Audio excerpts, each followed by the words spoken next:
The first... Technology. What are you going to do? The first thing to point out is that none of these people can really be said to be elite, though all of them will be identified as within the educated middle classes. We broadly identified 4 types of omnivore.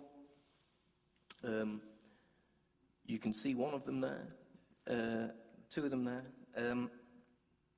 But we also found, as other scholars into omnivorousness have found, that omnivorousness doesn't mean being open to all forms of popular culture, and that there are still forms of discrimination at place. There are still items and genres and activities which are beyond the pale of omnivorous taste.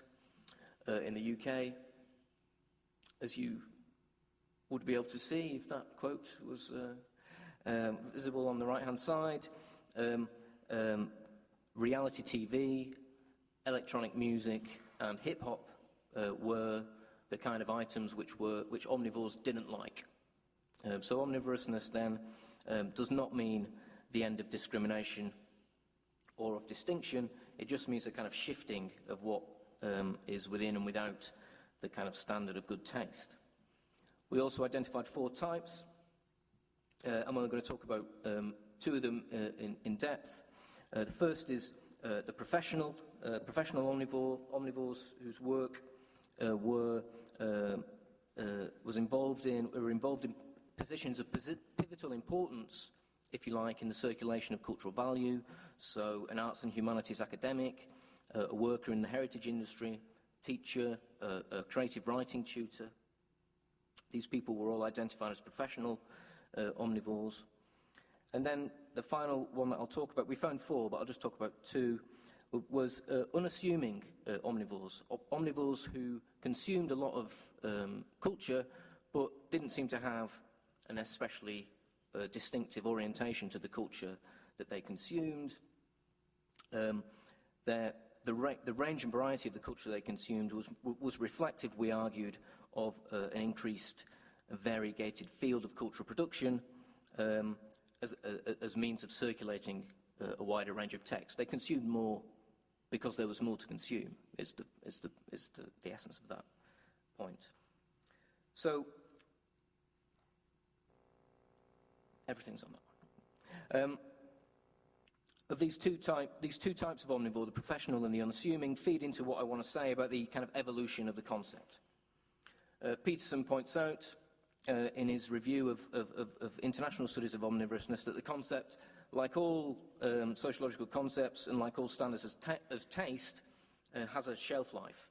He predicts both a geographical spread of a concept, but also he predicts that eventually it will wither away and die and become less significant. I suppose it's the second part of that process which I think is what I'm more interested in.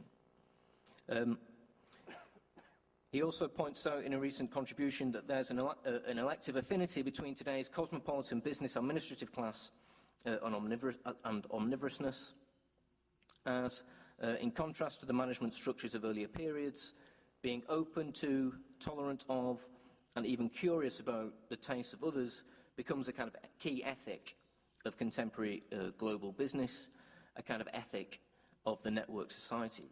Omnivorousness feeds into that.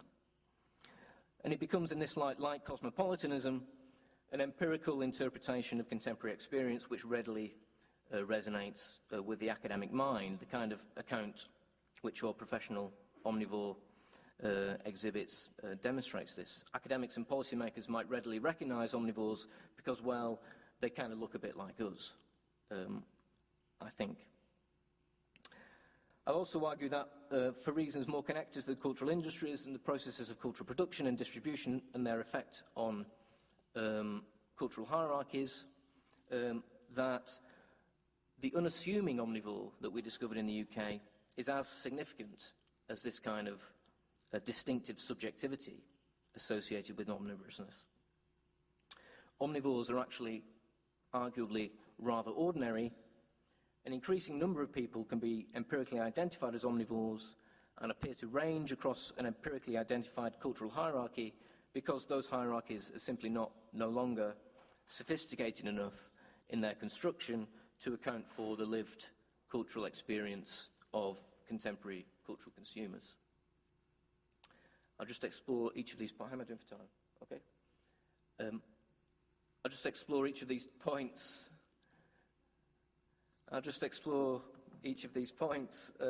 In relation to two stories of abundance about the cultural realm. The first story of abundance is about the abundance of people, the rise and the volume of people engaged in cultural work, broadly defined, necessarily affects the ways in which cultural products are made, received and circulated. And there's a historical precedent for this. Pierre Bourdieu describes in his account of the literary field of 19th century France the army of overeducated, aspiring workers trying to work in the literary field, producing a kind of commercialized market for literature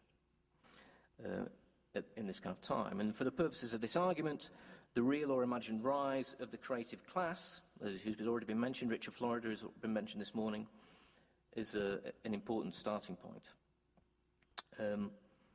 Identified as an expanding sector of the contemporary workforce, making up as much of a third of workers, 29% of workers in some European countries, it is a class for which an altered orientation to culture seems to be a prerequisite entry qualification. On the right there was a beautiful quote from Florida revealing this, but what he talks about is an orientation to cultural consumption which can combine legitimate cultural pursuits. He refers to writing and enthusiasm for wine with commercial cultural pursuits, such albeit commercial pursuits with a patina of sophistication or cool, such as liking electronic music, liking acid jazz music, going rock climbing, mountain biking. It sounds very tiring to be a member of the creative class. The significant numbers of people as identified as members of that class, it seems to me, suggest that these orientations are increasingly widespread.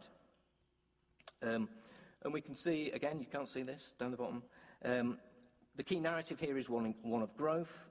Stephen Pepper, in an article in 2002, revealed that in 1994, again in the British context, in 1994, one university or college applicant in 62, one out of 62 college applicant in the UK was considering a career in art or design. Only 5 years later, it was 1 in 19. So there's an increase of people who are expecting to be trained into this kind of sensibility. If we add to this the kind of rise and popularity of the humanities, of media studies, of cultural studies as disciplines which embed fluid cultural hierarchies into their knowledge production and have been doing so, let's not forget, for at least 30 years, then an open, tolerant vision of the relationships between legitimate and commercial culture is increasingly mundane to a growing section of the educated professional classes. And I think it's likely to be more so. Second story of abundance relates to the increasing volume and variety and range and forms of culture that emerge in the contemporary context. And the variety and range and volume of culture, it seems to me, have always been a source of academic curiosity, but also academic anxiety. One might even argue that the very idea of a cultural hierarchy is itself a response to abundant culture.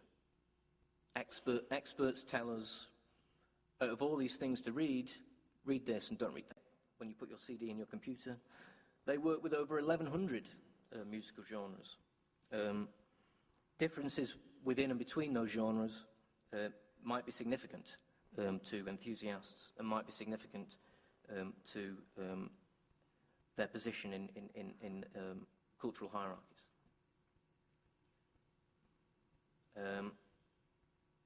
just to finish, I think what the final point is quite important. What the omnivore debate reveals is that there's a distinction between the cultural world as it's imagined by policymakers and also by sociological scholars into relationship between taste and the cultural world. There's a distinction between what we think about it and what cultural producers and consumers think about it. If anything, somewhat disappointingly, cultural producers have more insight and more data about the rich variety of cultural life than sociologists, certainly. We shouldn't, I don't think, give up the understanding of the contemporary experience of cultural variety to the kind of cultural industries, but we need to develop the methodological tools to take fuller account of the abundance of culture in describing emerging relationships between social positions and the ways in which culture is produced, circulated and valued. Thank you for your attention.